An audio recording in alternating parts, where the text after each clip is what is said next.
مذہب کا مقصد میں نے بیان کیا، ہم کو روحانی طور پہ آگے بڑھا دینے کی، اور اس میں سب سے اہم کردار جو مذہبی عمل انجام دیتا ہے وہ بیت الخیال کی بندگی ہے۔ آپ کہیں گے میں 5-12 سال کی اس مجلس میں بیت الخیال کی بات کیوں کر رہا ہوں؟ میں اس لیے کر رہا ہوں کہ یہ حضرت امام کا فرمان ہے، اس لیے کر رہا ہوں کہ ہمارے دلوں میں کسی ایسی چیز کو اتنی اہمیت نہ دی جائے کہ جو دینی چاہیے۔ ہر چیز کو اس کا اپنا مقام دینا چاہیے۔ کیا ہم اپنے دل میں یہ سمجھ لیتے ہیں کہ میں 5-12 سال کا ممبر بن گیا، میں لائف کا ممبر بن گیا، تو میں اس سے بڑا ہو گیا جو صبح 4 بجے بنگی میں جاتا ہے؟ آپ اس بات کو قبول کرتے ہیں؟ آپ اس بات پہ اتفاق کرتے ہیں کہ ایک شخص صبح 4 بجے اٹھ کر بیت الخیال کا ذکر کرتا ہے، بندگی کرتا ہے، اپنے آپ کو کچھ نہیں سمجھتا ہے، دوسرا شخص مالی قربانی دیتا ہے، پیسے دیتا ہے امام کی راہ میں، وہ اپنے آپ کو اس سے اکول کرتا ہے یا اپنے آپ کو اس سے بڑا سمجھتا ہے، تو یہ صحیح بڑائی نہیں ہے، یہ صحیح موازنہ نہیں ہے۔ امام نے ہمیں بڑائی کا ایک معیار بتایا ہے، امام نے ہمیں بڑائی کا ایک طریقہ بتایا ہے، جنہیں جماعت میں عام طور پہ ظاہری طور پہ بڑائی دی جاتی ہے۔ خداوند ظاہری طور پہ جن کو نواز کے، جن کے ظاہری خدمات کو سراہتے ہوئے ٹائٹل وغیرہ سے نوازتے ہیں، ان کے بارے میں بھی امام نے کھلے الفاظ میں فرما دیا ہے کہ ان ٹائٹلوں کا مذہب سے کوئی تعلق نہیں ہے۔ جہاں مذہب کے میدان میں، خدا کے گھر میں جہاں مساوات کا میسج دیا جاتا ہے، وہاں ان باتوں کا کوئی تعلق نہیں ہے۔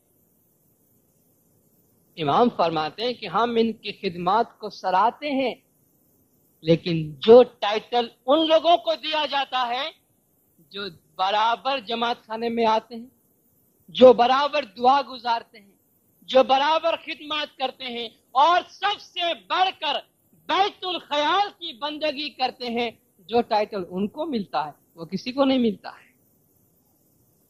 سرکار نے فرمایا کہ مذہب کا تمام کام ایک طرف ہے، بیت الخیال کی عبادت ایک طرف ہے۔ یہ ہمارے لیے سب سے اہم والی چیز، اہم ترین چیز ہمارے زندگی میں بیت الخیال کی عبادت ہے، اور اسی لیے حضرت امام کوئی کونا ایسا نہیں چھوڑتے ہیں کہ جہاں ہم ذکر سے غافل ہو جائیں۔ اس مجلس میں اس کو کیوں ڈالا گیا؟ اس لیے ڈالا گیا کہ ہم صرف یہ نہ سمجھ لیں کہ خالی یہ مالی خدمت کافی ہے ہمارے لیے۔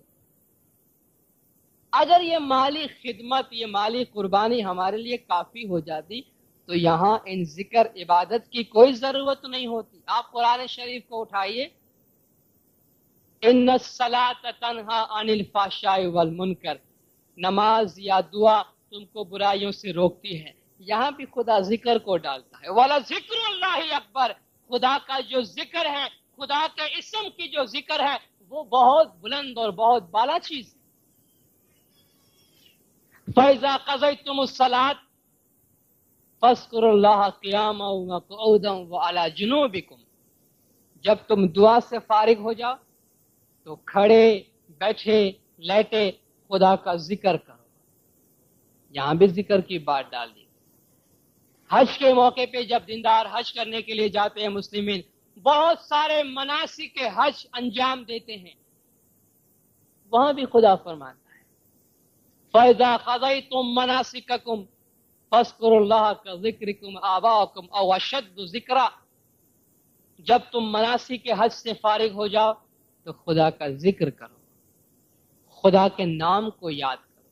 ہماری روح کی بلندی کے لیے سب سے اہم مقام بیت الخیال ہے، اور امام نے فرمایا کہ جو اپنی روح کو بھول جاتا ہے وہ دکھی ہے، وہ دکھی ہے۔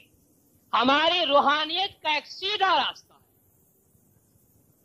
صراط مستقیم کہہ لیجئے اس کو، ایک سیدھا راستہ ہے، وہ ذکر کا راستہ ہے، اور اس ذکر کے راستے میں ہمیں جتنی رکاوٹیں پیش آتی ہیں ان رکاوٹوں کو دور کرنے کے لیے مذہب کے باقی تمام کام ہوتے ہیں۔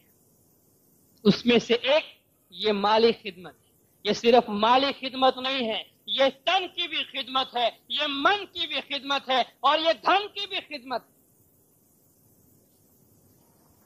ہم میں سے بہت سے دیندار ایسے ہیں جو بیت الخیال میں یہ کوشش کرتے ہیں، ذکر کے میدان میں آگے بڑھنے کے لیے کوشش کرتے ہیں، لیکن ان کے سامنے بہت ساری رکاوٹیں آتی ہیں.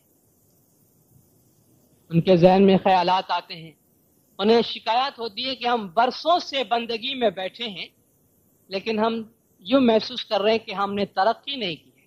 خود سرکار مولانا حاضر امام شاہ کریم الحسینی صلوات اللہ علیہ خداوند نے اپنے فرمان میں فرمایا کچھ عرصے کے بعد تم آ کر کہو خداوند ہمارا دھیان نہیں لگتا، ہم سے عبادت نہیں ہوتی. یہ پرابلم ہے، یہ چیزیں ہیں اپنی جگہ پہ. یہ جو ذکر ہم کو امام نے دیا ہے اس میں اعظم، اس کو بلند کرنا ہے، اس کو ترقی دینی ہے. علم نشرح لک صدرک ووضعنا عنک وزرک الذی انقض ظہرک ورفعنا لک ذکرک. سورہ انشراح میں خداوند تعالی حضور اکرم صلی اللہ علیہ وآلہ وسلم صلوات اللہ علیہ کو فرماتے ہیں کہ اے محمد صلی اللہ علیہ وسلم کیا ہم نے آپ کے سینے کو کشادہ نہیں کر دیا؟ لوگ کہتے ہیں اس کا مطلب یہ ہے کہ جبریل نے آیا تھا اور آپ کے سینے کا آپریشن کیا اور اس کو کھینچ کے بہت وسیع کیا. ایسی کوئی بات نہیں ہے. یہ علم و حکمت کی وسعت ہے، یہ روحانی گنان کی وسعت ہے کہ اے محمد ہم نے روحانیت سے آپ کا سینہ وسیع نہیں کر دیا. اور آپ کے پیٹھ پہ جو بوجھ تھا جس سے آپ کی روحانی ترقی رکی ہوئی تھی، ہم کیوں نہیں چل سکتے ہیں آگے؟ بندگی میں بیٹھنے یوں محسوس ہوتا ہے کہ ہمارے پیٹھ پہ اتنا بوجھ ہے، یعنی ہمارے روح کے اوپر گناہوں کا اتنا بوجھ ہے کہ یہ نہیں چل سکتی ہے آگے. خدا فرماتا ہے کیا ہم نے تیرے پیٹھ پر سے وہ بوجھ نہیں اتار دیا کہ جس نے تیری پیٹھ کو ٹیڑھا کر رکھا تھا اور تو آگے نہیں بڑھ سک رہا تھا؟ خدا نے اپنی رحم و کرم سے وہ چیزیں اتار دی اور فرمایا وہ رفعنا لک ذکرک، اور ہم نے آپ کے لیے آپ کے ذکر کو بلند کر دیا. جو اسم آپ کو دیا گیا تھا اس کو ترقی دی گئی. یہ ترقی کرتی ہے الیہ یصعد الکلم الطیب.